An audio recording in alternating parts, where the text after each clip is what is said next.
topic is information overload, and how do we navigate that? How do we find our way around conflicting information and all this bombardment of data and news and more. So we'll talk about that. But before we get started, let's just take a minute to settle in and get present. Let's take a deep breath in through your nose and hold it.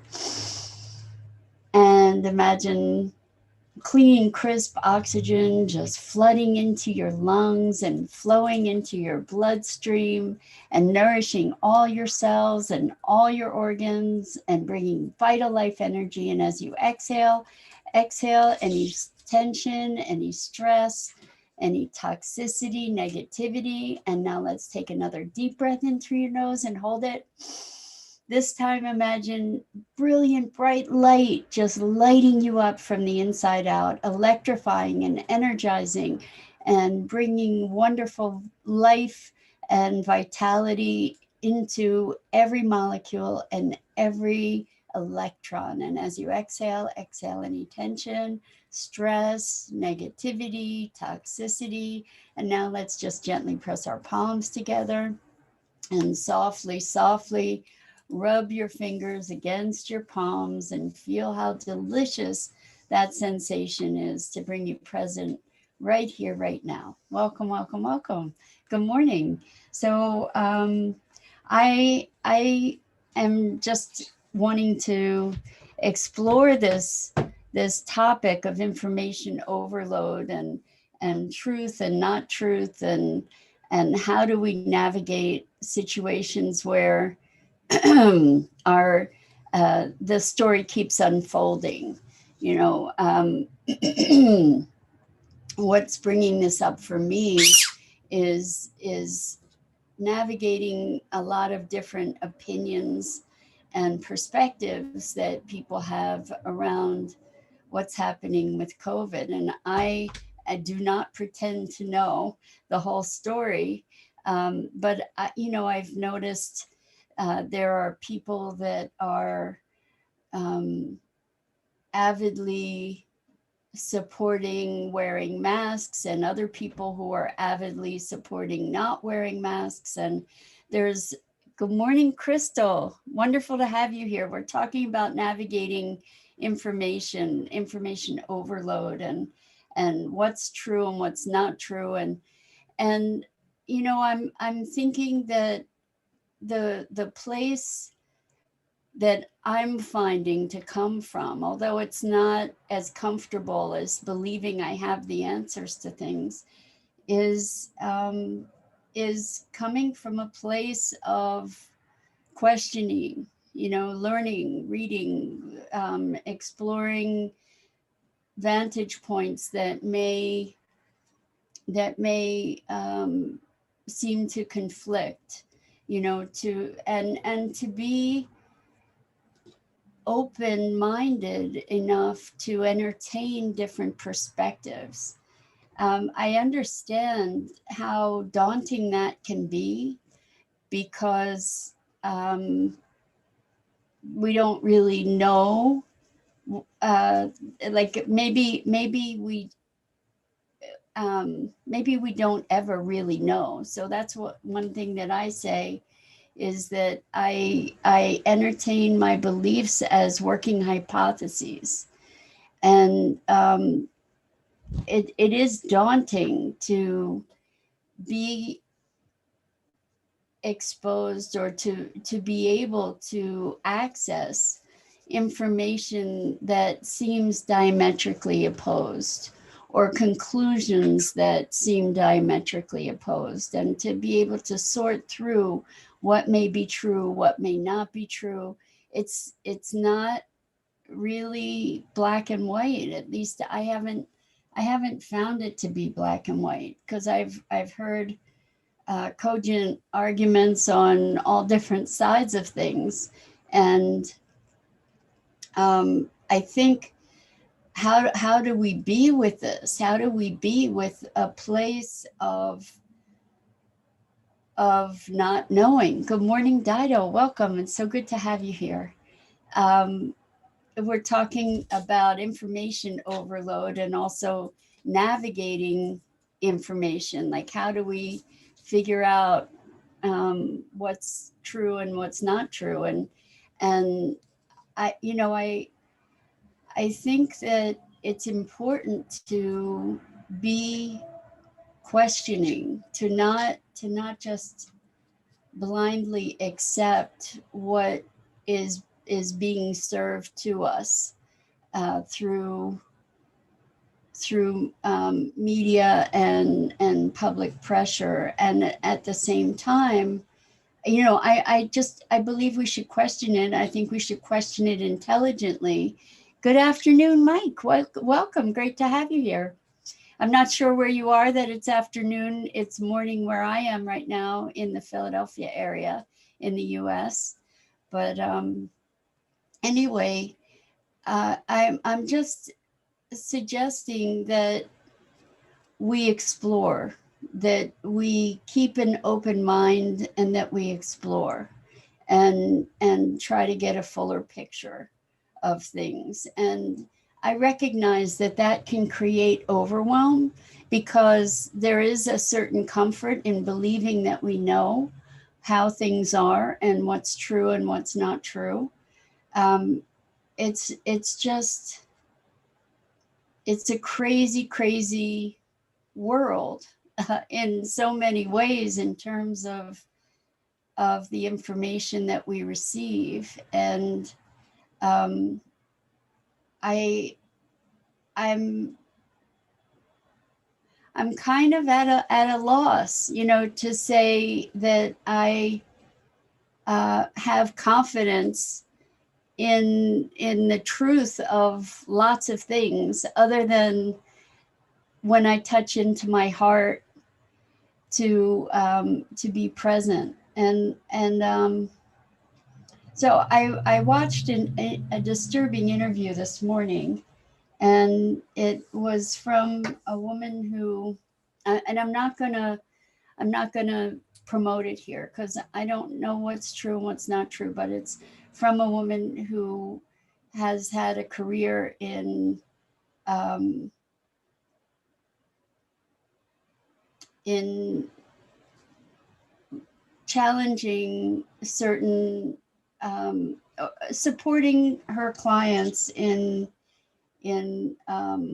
looking for alternative alternatives to traditional medical diagnoses and protocols, for instance. So I think that um, she made a couple points that I thought were really, really interesting. And that was that we often, if we're going to buy a car, or we're going to buy a blender, or we're going to buy something, buy a house, that we do our due diligence, that we explore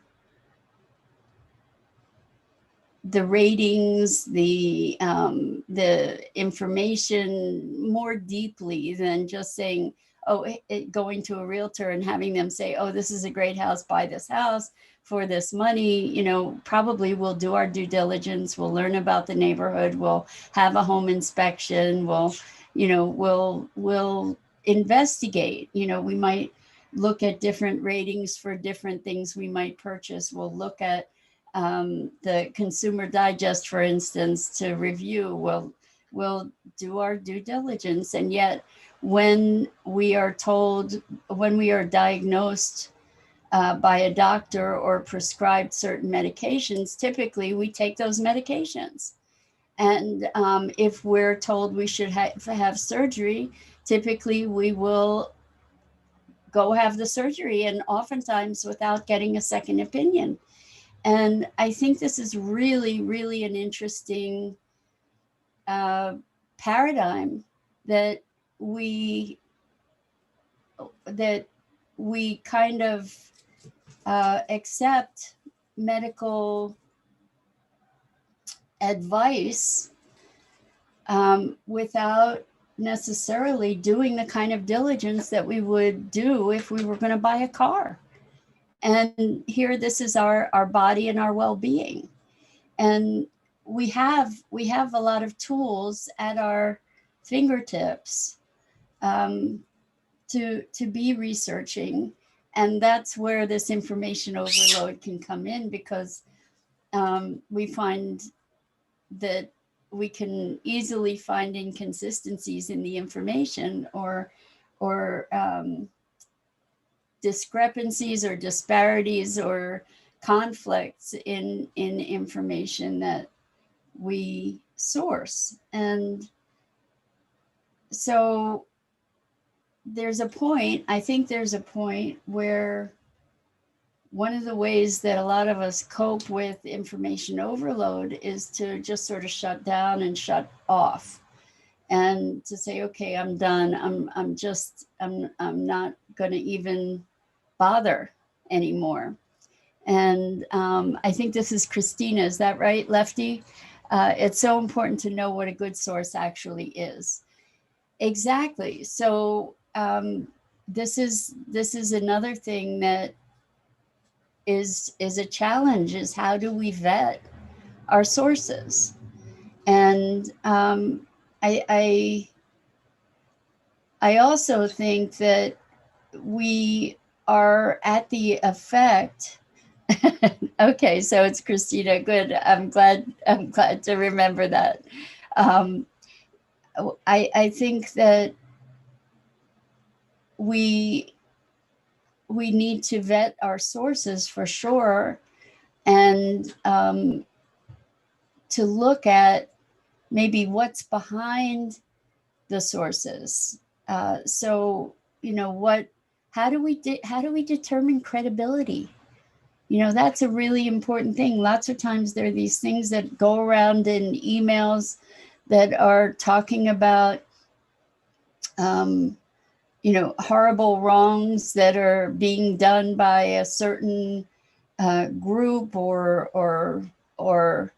uh, warnings about some kind of online scam, and that warning itself turns out to be a scam. And how do we vet that? Well, I know that for me, I had or have looked at Snopes, Snopes .com, I think.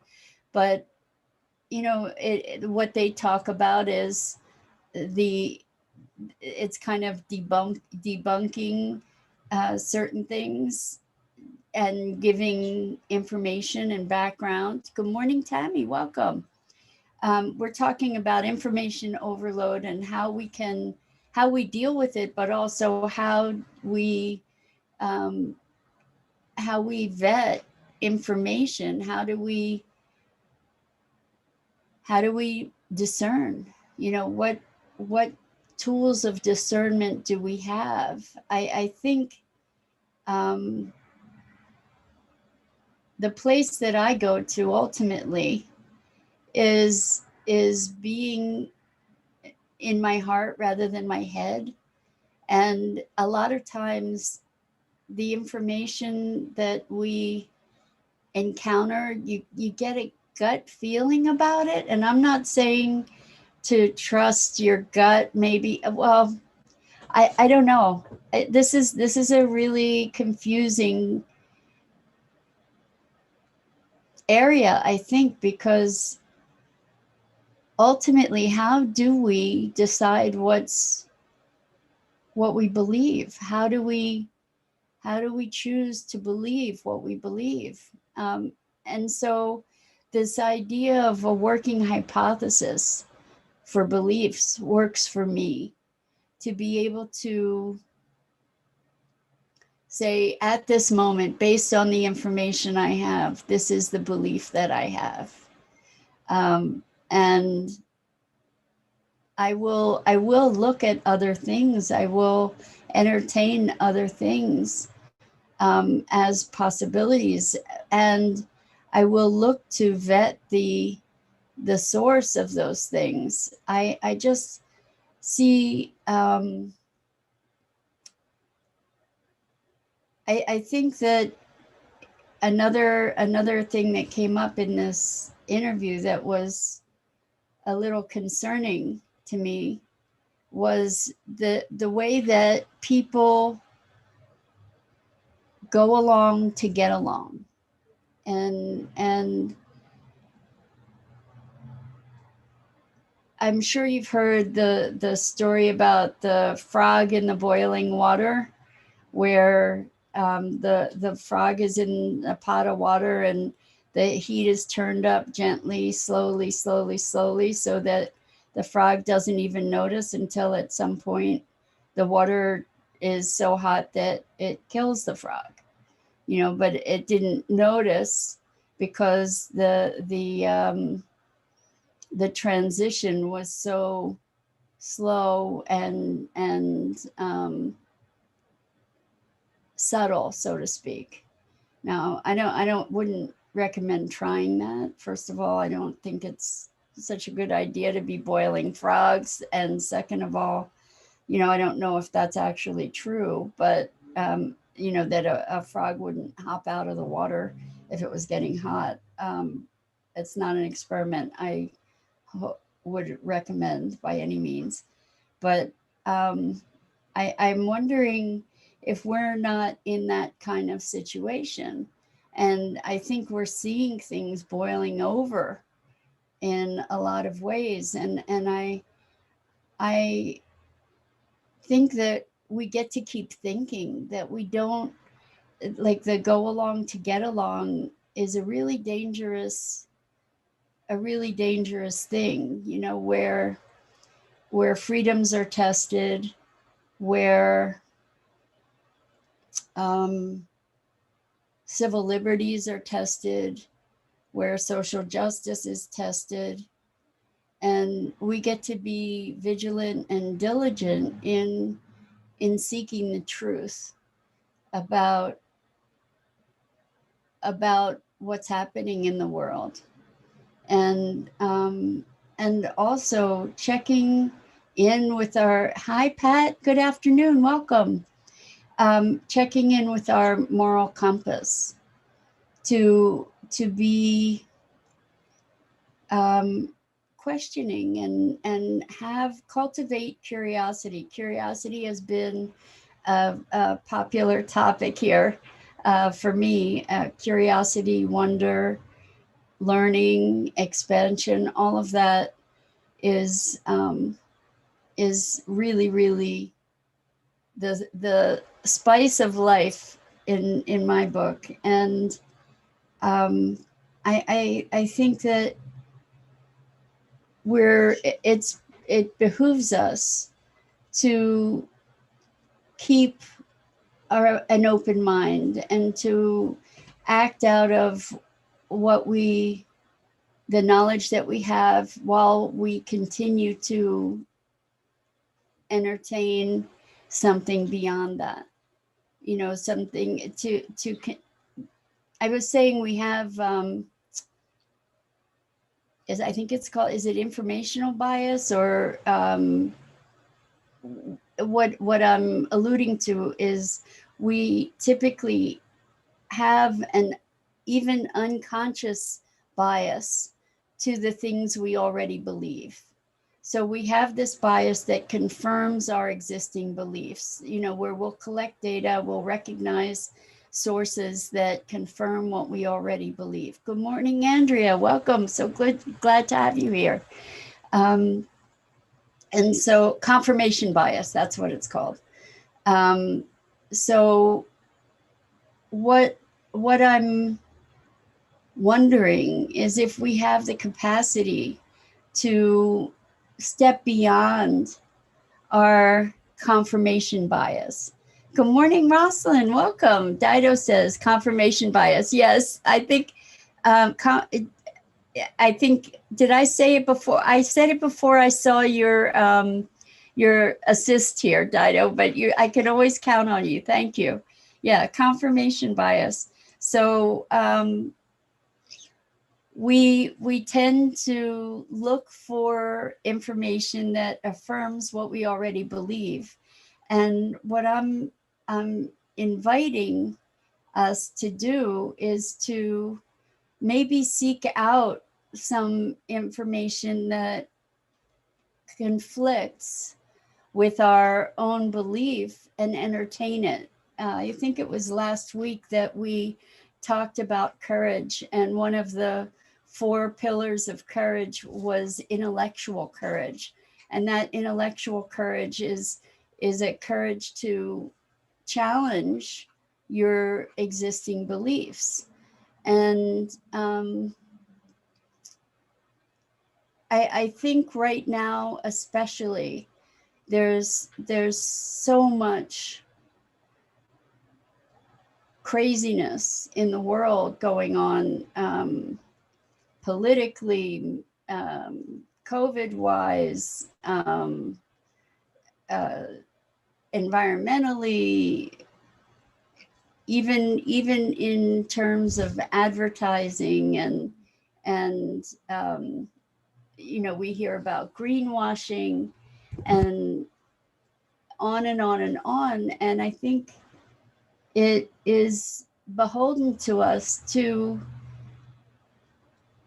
remain in the question rather than the answers. And I know that that is overwhelming. It can be overwhelming to because there's so much information out there. So maybe I see where we get to pick. Because we can't stay informed about everything all the time. I just find this to be a really important thing to allow ourselves to investigate the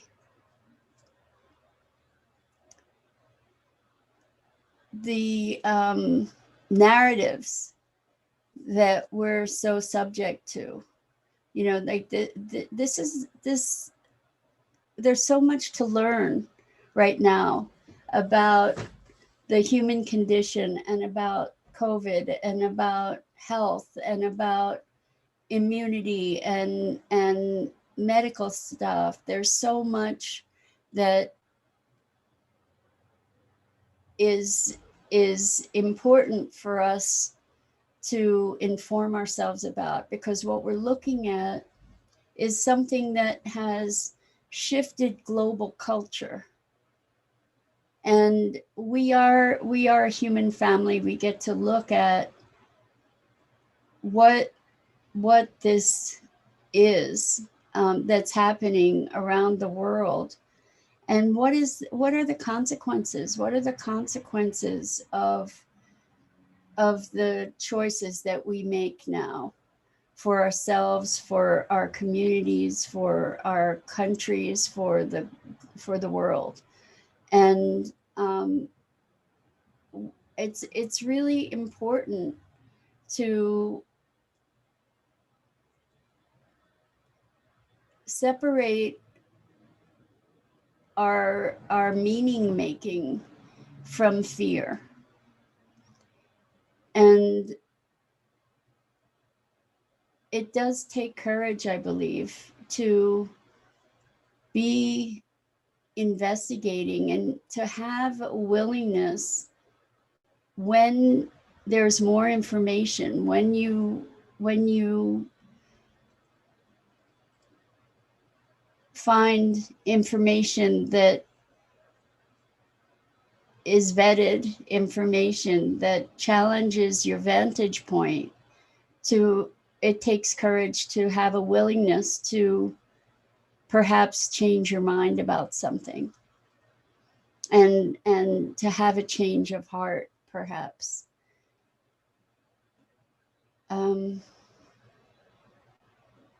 I watched, this is a really, really awesome movie to check out. I watched The Social Dilemma the other day, and it's actually quite short and very disturbing. And it talks about the way that we are very, very, very easily manipulated by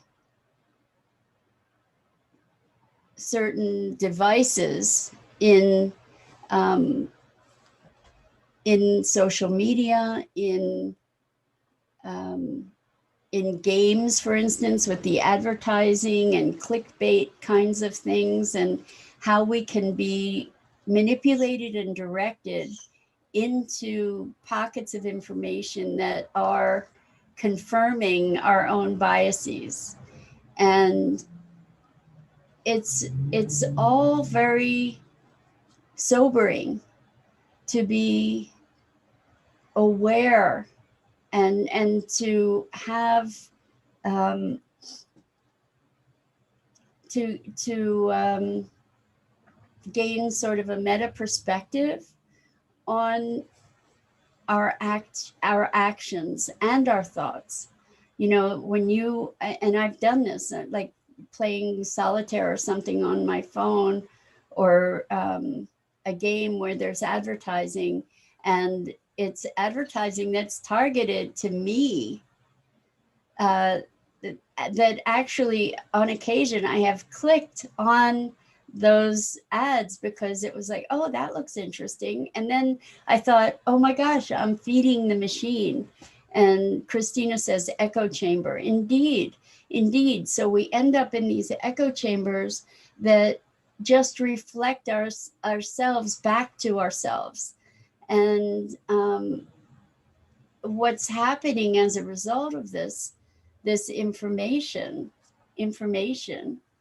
is that uh, that we become tribalized, you know, that we become factionalized, that um,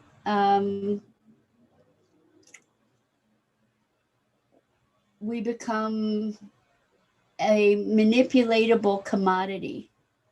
And this this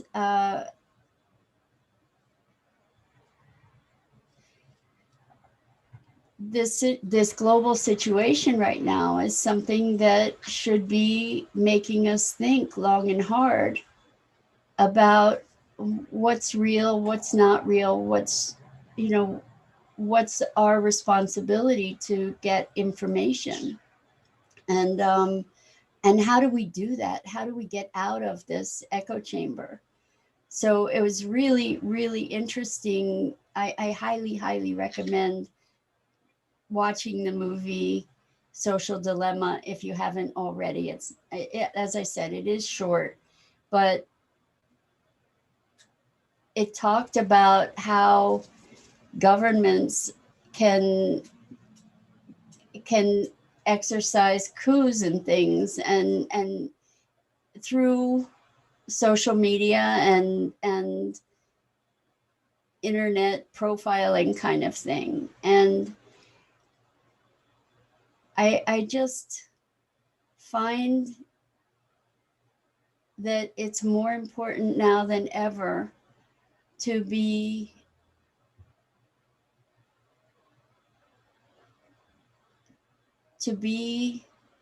questioning, and to be learning, and to be having the intellectual courage to think for ourselves, you know, to not to step outside our own echo chamber and explore different vantage points so that we can hopefully come to a more rounded perspective. Um, so I'm wondering, are you experiencing this same dilemma that I am? You know, this dilemma about what's really true. You know, I know people who are avid proponents of wearing masks for safety, and I have um, believed that that would make a difference, and I also know people who are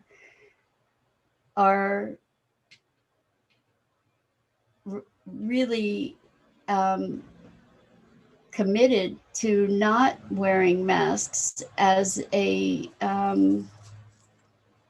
as a call for our freedom. And I'm kind of lost in the middle of this, to be learning more of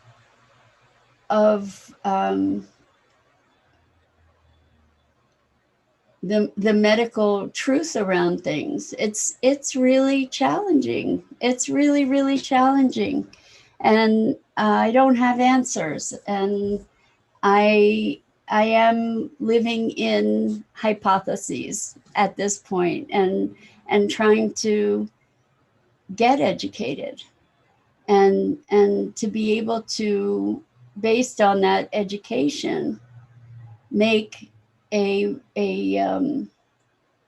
sound decision, and with the recognition that there may be future information that would challenge that hypothesis. And I hope that we can all live in this question, to be working to to honor the best solution that we can have in this moment, and recognize that that's based on the information that we have right now. And then maybe something comes along that says, you know what, I changed my mind. I don't have to identify with my beliefs. I am not my beliefs. My beliefs are tools. My beliefs are tools that I can use as hypotheses to navigate the world. And as more information becomes available, then perhaps I redefine my beliefs, and I can do that without um, invalidating my being. Okay, so um, maybe what I'm suggesting is that we have less attachment to our beliefs and more willingness to inquire, and even to challenge our own beliefs, to see, well, does this, is there more? Is there more? And maybe we can get past the confirmation bias, and be truly informed, and make decisions that truly reflect our integrity. So that's kind of an open-ended conversation this morning, and I'm curious about your input. I so appreciate that, Christina, you saying it's important to know what a good source actually is, and I'm not sure how we determine that either. So with this whole idea of information overload, what do? We get to maybe take media breaks, and tune into our heart, and our sense of, there's a lot of times when you can read something and say, there's something fishy about this. You can hear something and say, it doesn't feel right in my gut. And I think that there is something to that gut response. Rosalind says, yes, I've seen the movie you mentioned, Social Dilemma. Peggy Hall is against wearing masks. Haven't explored the website. There are a lot of people who are against wearing masks, and there are a lot of people who are for wearing masks. And I think part of that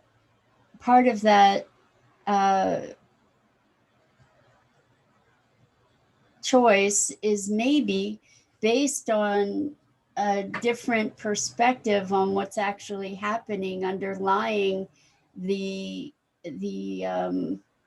mandate to wear masks. Like, what's the nature of this threat?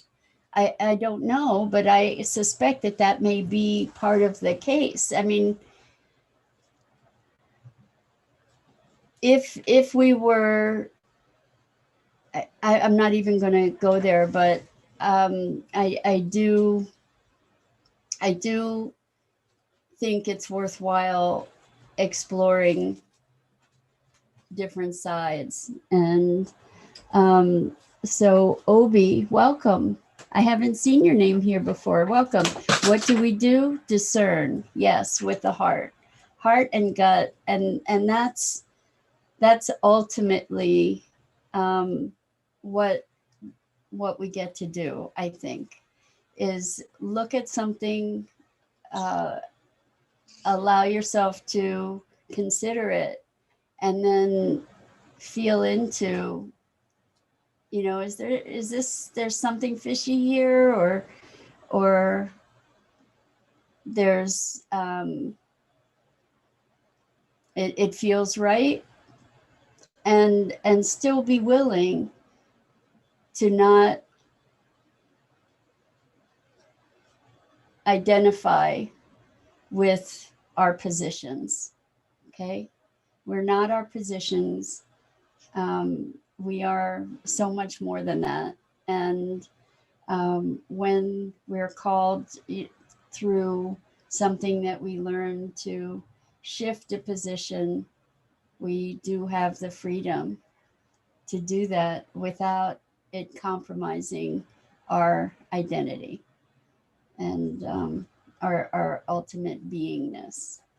So I really appreciate your engagement, and I just really think that the thing that we all need to do is to be aware, be awake, and to be discerning. And so I think that's it for today. I appreciate you joining me in these meanderings and considerations, thoughts. Um, so do your due diligence, and know that it's fortunately or unfortunately, it's never done, right? And yeah. So I'm Mira Rubin. This is the Core Connection, and I go live every weekday morning on Enlightened World Network's Facebook page. And I invite you to check out the other programming on Enlightened World Network. Awesome community, and listen closely to your heart. And with that, lots and lots of love. Rosalind says she loves you, Maggie Poo. And so Maggie and I will sign off for today. And until next time, lots and lots of love.